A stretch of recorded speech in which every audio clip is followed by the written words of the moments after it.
Chapter 43 Leaving of the Body by Sainath. I bow down to Sri Ganesh. I bow down to Sri Saraswati. I bow down to the Guru. I bow down to the family deity. I bow down to Sri Sita Ramchandra. I bow down to Sri Sadguru Sainath. In the last chapter, the narration of the leaving of the body by Saint Sai Samartha was given. Now what remains unfinished will be completed in this.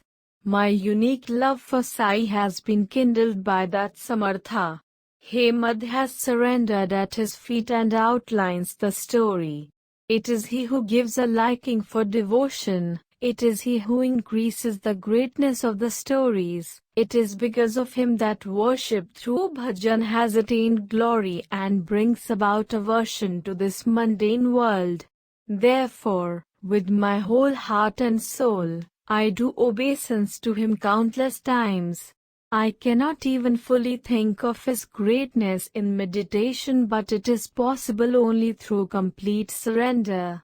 In order to completely wash off the accumulated defilement of the sins and to have self-purification, other means are futile. There is not another simpler way to have self-purification than to remember the glory achieved by the devotee of God, and to do bhajans and kirtans of that glory. So be it.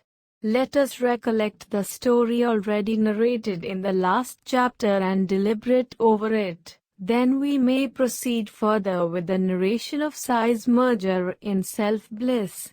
Earlier it has been narrated in detail why the leaving of the body took place on Vijayadashami and how the future was predicted using Tatya's name as a pretext. Later, just before leaving the body, adhering to religious tradition, how he gave the money to Lakshmi, all that has been described fully.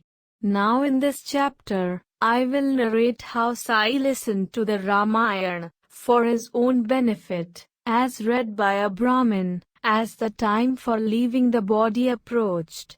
Also, how the place for the Samadhi was chosen and how unexpectedly the brick had fallen down. Listen to it attentively. Also how once he raised his prana high up, and went into Samadhi, for 3 days. How could it be Samadhi? People were absolutely certain that it was the leaving of the body. Preparations for the rites were made, but unexpectedly Baba attained consciousness and the people were taken aback. Listen to how it all happened. So be it. Listeners will be irked by hearing the story about the leaving of the body. No one likes to hear such a story. But this story of the leaving of the body of the saintly sage will purify the listeners and the narrator. For fear of its being lengthy, listen to it in parts, till you are satisfied. By leaving the body, he became inaccessible, but for him it was a blissful state. Baba attained the eternal state, never to be born again. He was visible when he was in body. After leaving the body he was not perceivable. His avatar at one place and for one mission ended, but he was at all places and all-pervasive and omnipotent. He was freed from being bound to one place and was all-pervasive. He became absolutely eternal and merged with the Supreme Self. Sai was the reason for everyone's life itself. Without Sai the villagers were devastated. When his body became lifeless there arose a wail of sorrowing agony. The old and the young, disturbed by grief, seemed to become lifeless themselves. Fever and other ailments which affect the common man do not unnecessarily trouble saints and ascetics. By kindling their own luster, saints extinguish their own bodies. Baba did the same with his own hands. What should never have happened, had happened. Maharaj became one with the Supreme Spirit. The people were dispirited, sobbed and whimpered. It would have been better if I had not left. I missed meeting him in the last moments. If I had been there, I might have proved useful in some way. My wits were not about me. At the right time in this manner, with similar thoughts, all and sundry felt dejected. Who could know what Baba had in mind? There was no death rattle nor troublesome breathing, no cough nor shivering nor any struggle. He passed away easily and peacefully. Now how would there be Sai's darshan, or pressing of Sai's feet, or drinking the tirtha, knowing that the time for the end had come? Then why were the loving devotees sent away though they had been so near? Why were they made to undergo this anguish? Seeing the whole assembly of near and dear devotees nearby, at the time of passing away, could Baba's love have sprung up for them then? Bonds of attachment come in the way of attaining salvation. If they are not broken at the right time, how can the mind be free of desires? If death comes when this has not happened and life leaves with these desires and attachments, then immediately another cycle of existence starts, with a flood of attachments. To avoid this, saints and sages are always alert. Baba's determination also was only to practice the custom prevalent among the people. In the last moments one should be alert about this. There should be peace and solitude, and the chosen deity's image should be fixed in the mind without any distraction. One is reborn according to one's last thoughts is the well-known axiom. Saints themselves practiced this to maintain the prevalent custom. When there were only 14 days left for Baba's passing away, Baba appointed Vazir to read Ram Vijay. Vazir sat in the masjid and began the reading of the holy book. Baba began to listen to it. Thus 8 days passed. Then Baba ordered that the book be read without a break. So, Vazir read it in this manner, for 3 days and nights. He sat for full 11 days. Later he was tired and felt weak. He was exhausted with the reading. In this way 3 more days passed. So what did Baba do later? He stopped the reading. He sent Vazir away from there and kept quiet himself. Listeners would ask the reason for sending away a Vazir. So, hear what I am going to explain to the best of my ability. Hear it with concentration. It is the practice of saints, sages and wise people to listen to religious books, when the time for the passing away is near. Acharya Shuka recounted the Mahabhagavat in 7 days to King Parikshit, who heard it and attained death happily. While listening to the Leelas of the Lord and keeping the image of the Lord before one's eyes, if one passes away then one attains the ultimate goal. This is generally the trend amongst the common people. The saints practice it themselves without fail. They do not break tradition, because they manifest to protect it. They who disregard their bodies made of 5 elements, they have no pain or sorrow at the time of death. This is just natural for them. So be it. Here listeners may doubt, if persons who are engrossed in supreme bliss, could be troubled by illusion and greed. How could one even think about it? One who abided in the self and always uttered Allah Malik, how could he be entangled by the nearness of his devotees? He had transcended the world. His spirituality remained. Duality did not at all exist for him. He became one with the Supreme Spirit. What I am telling you is nothing but the truth, word for word. There is no trace of untruth in it. But taking avatar, for the good of the people, saints are gratified knowing that they have fulfilled their mission. The saints are free from the 6 vices and passions. They are always present, invisible to the eye. They take form only for the salvation of the devotees. How could they have death? The conjunction of the body with the senses is being born. Their separation is death. This joining and separation is called birth and death. Birth is doggedly pursued by death. They are inseparable. Death is the natural state of life, and living is life's distortion. Those who remain after overcoming death, and even control death, how could they be concerned about their lifespan when they have manifested by their own wish? He who takes different avatars with the only desire of the welfare of the devotees, how can he be touched by birth and death? These are both illusions. Know that he who has reduced the body to ashes even before acquiring it, how can he have any fear of death? Death is reduced to ashes before him. Death itself is body's natural state. Death itself is the happy state for the body. Life is the body's distortion. Ask the wise ones. Sai Samartha, the cloud of bliss, who did not know about the birth of his body, how could his body experience death? He does not know about the body's existence. How could there be birth or death for Sai, who is Parbrahm himself?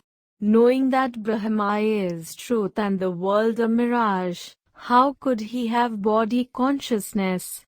Taking on life or abandoning it, or roaming the space formlessly, is done at will by the power of yoga, for the benefit of the devotees. The sun has been eclipsed and has disappeared completely, say the people. But it is merely the fault of the sense perception. The death of saints is likewise. The body is merely a burden. How can they have pain or suffering? If they have any, it is because of the bonds of fate. But they are not concerned. He who manifested because of the past meritorious deeds of the devotees and was filled with devotion invisibly, he appeared for the welfare of the devotees. It was then that he was perceived in Shirdi. It was said that now the work of the welfare of the devotees was completed, and, therefore, he abandoned the body. Who will place faith in these words? What is life and death for a yogi? Sai Samartha abandoned his body as per his own will and burnt the body in the Yoga Agni, fire. He became one with the unseen but remained eternally in the hearts of the devotees. How can he die, the remembrance of whose name breaks the cycle of life and death for others? He attained his earlier invisible self. Going beyond the gross state, Baba became one with the unseen, where he enjoyed being one with God. But always he keeps the devotees alert. He who throbs with the Supreme Spirit and is permanently engraved in the hearts of the devotees, then how could his body be said to have ceased to be? Such words are unacceptable. Therefore, this Sai who is without a beginning or an end will ever be there until the pralaya, deluge, of the world. Has Gyanoba Maharaj gone away? He gave darshan to Eknath Maharaj after 300 years and gratified the world. Just as Eknath became the light of Paitini, so did Tukaram Maharaj in Dehu and Narsimha Saraswati in Alandi, Samarth Ramdas in Parali, Akkal Kotkar in Akalkot, Prabhu Manik in Hunabad, and similarly Sai in Shirdi. One has experiences commensurate with one's faith even today. When the power of this axiom exists for him, how can there be death for such a one? He who espoused the causes of the devotees has abandoned his body in Shirdi and is all-pervasive with the movable and the immovable. He is capable of taking avatar again. Now what is there in Shirdi? As the Samartha has mingled with Brahman? Have no such doubts. as Sri Sai is beyond death. Saints are not born from the womb. They manifest themselves for obliging others. They are the embodiment of Brahman. Only the fortunate ones so manifest. Those who are incarnate are never born and they never die. As soon as their mission is completed, they merge with Brahman and become one with the unseen. A body is of a 3.5 hands length. Could Baba be said to be contained in that? It is improper to say that he was of a particular size, shape or color. The 8 siddhis, such as anima and garima, do not increase or decrease by the coming or going of the people. For such persons, these are their own eternal glories. They are famous for that. The manifestation of such great souls is only for the welfare of the people. Their appearance, their existence and their disappearance happens as a natural phenomenon. The saints are ever ready to get the people to follow them. Birth is an illusion. Death is a delusion. Oneness of the soul is the state beyond decay. In fact, the highest bliss in a dream. Such is the condition of the saints. Even otherwise, for him who is a store of knowledge and is always one with the Supreme Spirit, to take care of the body or to leave it is the same. Enough of this. As soon as Baba left the body, a mountain of calamity crashed on our heads. There was great lamentation throughout Shirdi. A great mourning arose. The news of Baba having left the body pierced the hearts of everyone like an arrow. All routine work stopped and people ran around confusedly. As this inauspicious news spread, everyone felt it was a thunderbolt. Some sensible ones sat silent while others began to wail. Because of their excessive love, they were choked with emotion. Tears of sorrow trickled from their eyes. They loudly chanted, "Hail Shiva, Shiva!" In every house there was tumult and confusion. It was the same turmoil everywhere. All hearts were palpitating. By Maharaj leaving the body, it seemed as if all the village had died. They said, "Lord, this terrible event has pierced our hearts." Everyone got up and ran. All crowded into the masjid and its courtyard. The situation was heartbreaking and the throats were choked with sorrow. Shirdi's glory was gone, its happiness and prosperity ended, everything was lost. Everyone's eyes were filled with tears and their courage was shattered.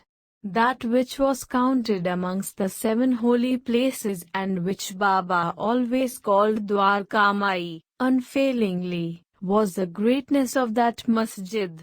Whether it is eternal emancipation, or abandoning of the body or death, Dwarka is the place for absorption into the essence of Brahman. He who constantly meditates on God has a place there.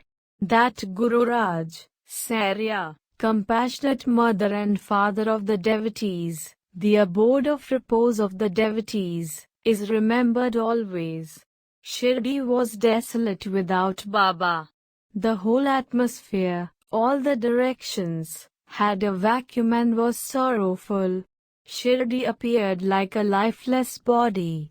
Just as the fish thrashed about in a pond whose water has dried up, so were the people of Shirdi, sorrowful and without zest. Just as a lake is without a lotus, a home is empty without a sun, or a temple is without a lamp, the environment of the masjid was like that. Shirdi without Baba was like a house without its master, a kingdom without a king, an empty treasury, an impenetrable forest. The love of the people of Shirdi and all the devotees towards Baba was like that of a mother for the child, or of the chatak for the water from the clouds. Shirdi appeared without zest, half dead, wretched and poor. Like a fish without water, The people writhed. All the old and young were like a wife rejected by her husband, or like a mother refusing her suckling children, or like the calf separated from the cow. Unbearable was this grief-stricken state. All the people of Shirdi ran here and there, in a disorderly manner and in all directions. Shirdi was holy because of Sai only. It attained historical importance because of Sai only. It became a pilgrim center only because of Sai. Sai only was the protector of all.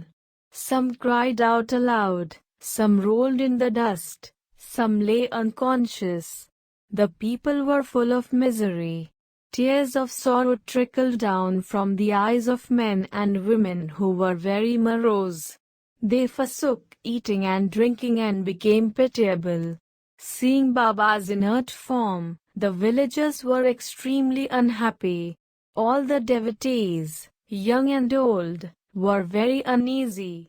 That masjid, where sweet and interesting stories were heard, where there was daily joyousness, and where one could not find even a small space to enter, was desolate. That Shirdi was always prosperous and auspicious earlier for all, only because of Baba, and now without him, the villagers were restless. The root and the embodiment of heavenly bliss, you took a form for the welfare of the devotees, and when the mission was completed, how wonderfully you abandoned the body in the village. For all the 24 hours, you actively and earnestly taught us for our benefit, because we were confused, always. Your teachings fell upon us like water on an overturned pot and flowed away, and we did not retain even a drop. It grieves me immediately when you speak badly of anyone you often repeated. Yet we did not obey you. How many of us are guilty of not having obeyed this good advice? Have you repaid us in this manner for our disobedience and not atoning for it? Baba does this requite all those sins. What is the point of now being repentant? It is necessary for each one to suffer for his deeds. Is it because of that you have got tired of us, and placed yourself beyond the veil? How has death unexpectedly brought this calamity upon us? It seems you became disgusted, dinning your lessons to us till you became hoarse and seeing our indifference. Are you therefore annoyed with us and forgotten all your earlier love? Or is it that the bonds of earlier lives have ended today? Or is it that the flow of your love has dried up? Had we understood earlier that you would leave us so suddenly, it would have been much better. At least, the people would have been more alert. All of us were lazy and were caught napping. Ultimately, we were thus trapped and good for nothing. We became traitors to the Guru, as we did nothing at the appropriate time. We could not even stay peaceful. We came to Shirdi from distant places and there too sat gossiping. We forgot altogether that we had come to a holy place and acted there, also, according to our own will.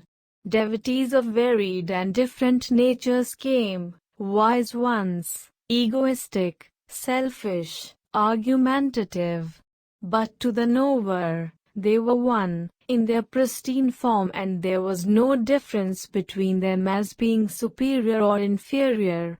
He, who sees no other entity apart from God in all creation, in fact this is his glory and he has no second. The devotee himself is God.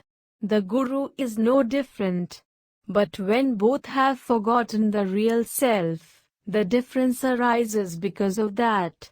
In reality, we are God ourselves, but we have forgotten the divinity within us. This is the main reason for the difference and the fall from grace. An emperor in his dream sees himself going from door to door begging for alms. On waking, He realizes the truth and knows that his situation hasn't changed. Activity when we are in the waking state ceases when we are in the dreaming state. Real awakening is self-realization and being completely absorbed in unity, consciousness. He had immense love for the wise, the ignorant and all the dependents. He treated all of them dearer than life. There was not even a bit of differentiation.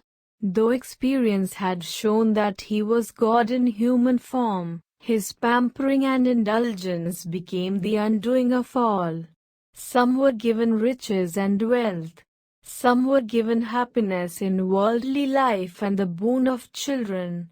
Because of that, there arose a strong delusion and acquisition of true knowledge was lost. When sometimes he laughed and joked with somebody, that person became puffed up with pride, thinking that he alone was greatly loved and others were not shown that affection.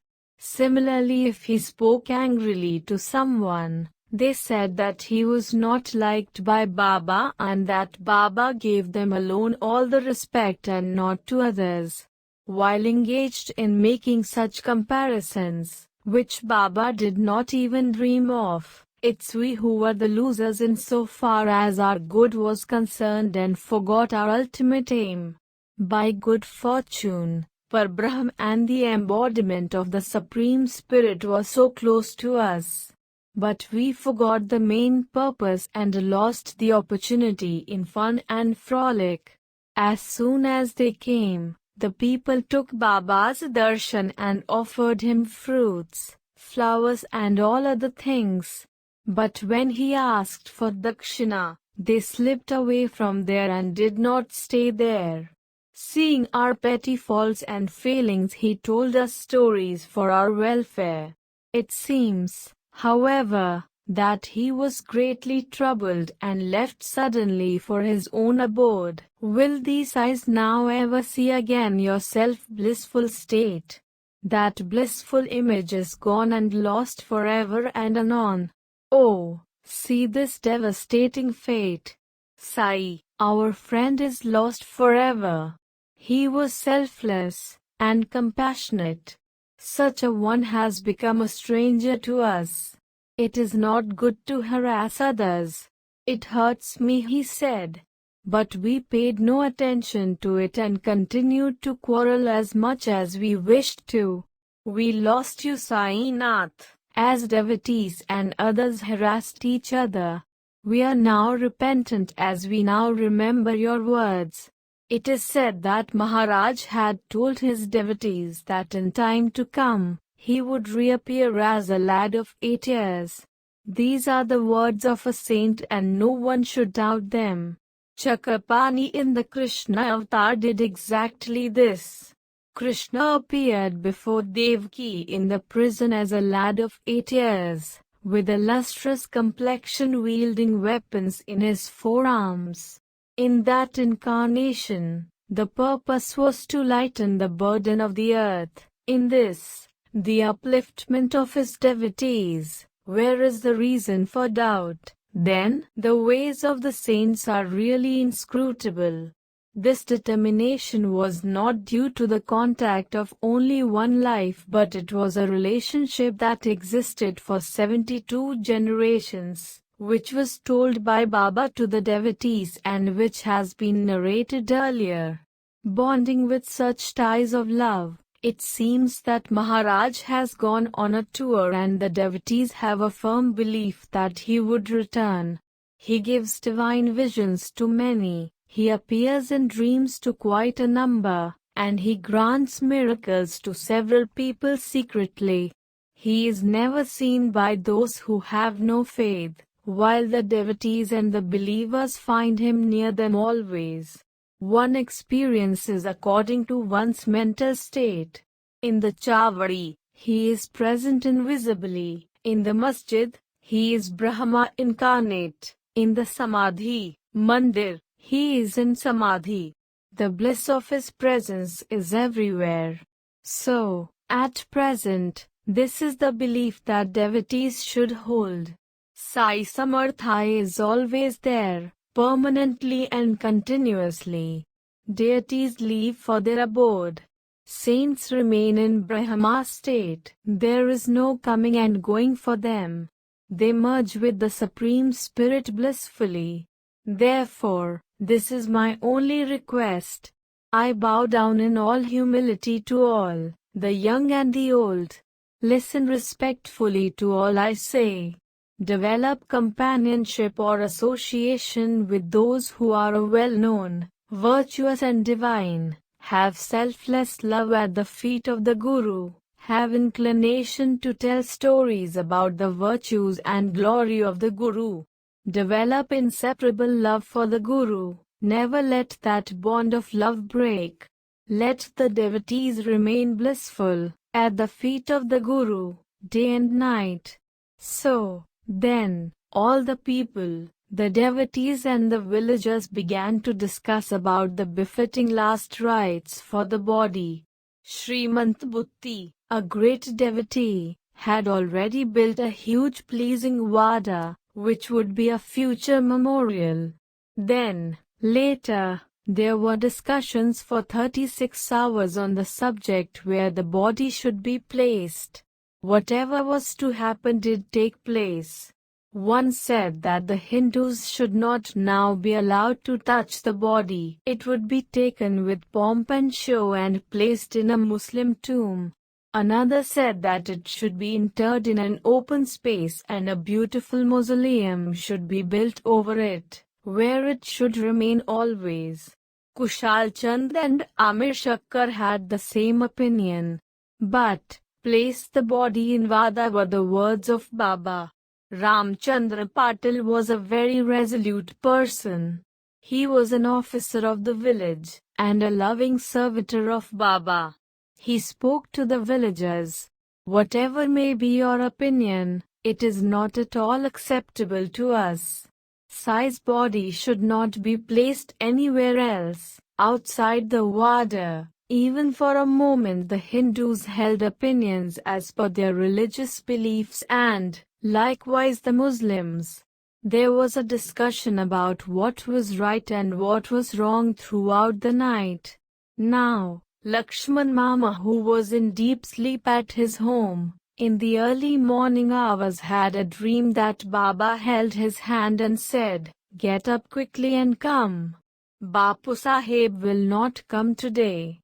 He believes that I am dead. At least you do the Kakad Aarti for me with the puja immediately." As per the usual practice, bringing with him all the puja necessities, Lakshman Mama came on time and got ready to do the puja. He was the village astrologer of Shirdi and uncle of Madhavarao, his mother's brother. He daily worshipped Baba in the early morning. Lakshman Mama was a staunch Brahmin and uncle of Madhavarao. After taking a bath in the morning and putting on clean washed clothes, he would take Baba's darshan. He would wash Baba's feet, apply sandalwood paste with consecrated rice, offered flowers, leaves and tulsi, and afterwards burned incense, lit the lamp and offered naivedya. Then he offered dakshina. After offering eightfold obeisance with prayers, he took Baba's blessings. Then he would apply the sandalwood paste tilak to all and distribute prasad. Then he would leave. After that he would offer worship to the village deities of Gajanan, Shanidev, Saturn, Shiva, Umraman, and Maruti, the son of Anjani. In this manner, the astrologer Buva worshipped all the village deities daily. Therefore, he brought all the puja paraphernalia for doing puja for Baba's body with loving devotion. As it is, Mama was very devoted, and, moreover, he had this vision. So he came with all the Kakad Aarti requirements and did an eightfold obeisance. After removing the cloth covering the face, and looking at it with love, he washed the hands and feet, took a sip of the pure tirth, from the washings, and did the puja with all rituals. Ramchandra Patil, the Maulvis and the other Muslims objected to his touching the body. But Mama took no notice, applied the sandal paste and completed the full puja. After all, the body was of the Samartha, the deity he worshipped. He did not even think for a moment whether it was Hindu or Muslim. When Baba was in body, what a joyous occasion it was to offer puja. Now that there was no life, it was still not a mere ritual. Seeing Baba in this condition filled Mama with a lot of sorrow. He had come to do the last puja, as he would not be able to have further darshan. Mama could not bear to see Baba in this condition. His eyes filled with tears and his hands and feet trembled. Mama was miserable. Opening the closed fist, placing panvida and dakshina in it, covering the body as earlier, Mama left. Later on, the noon aarti of Sai was done by Bapu Sahib Jog, as usual, in the masjid, along with the others. So be it. What happened later on will be narrated in the next chapter, how Baba's body was prepared with all the Hindu rituals, in a large place. Also how, a brick, which Baba loved very much and which had been his companion for many years, broke, which was a bad omen and a precursor of death. Also, how it would have been if this event had taken place 32 years back, when Baba had raised his prana high up, and gone into samadhi. It would have been a difficult situation. How devotee Mhalsapati took care of Baba day and night, and how when all had given up hope, Baba had got up all of a sudden. How can the glory be described of that Yogacharya, who practiced Brahmacharya till the end of life and who was the foremost of the wise? So let us offer obeisance to the one who has such greatness. Humble Hemad surrenders wholeheartedly to him. May there be well-being. This is the end of the 43rd chapter of Sri Sai Samartha Satcharitra, written by the devotee Hemad Pant, impelled by saints and virtuous people, called Leaving of the Body by Sainath. This is offered to Sri Sadguru Sainath. May there be auspiciousness,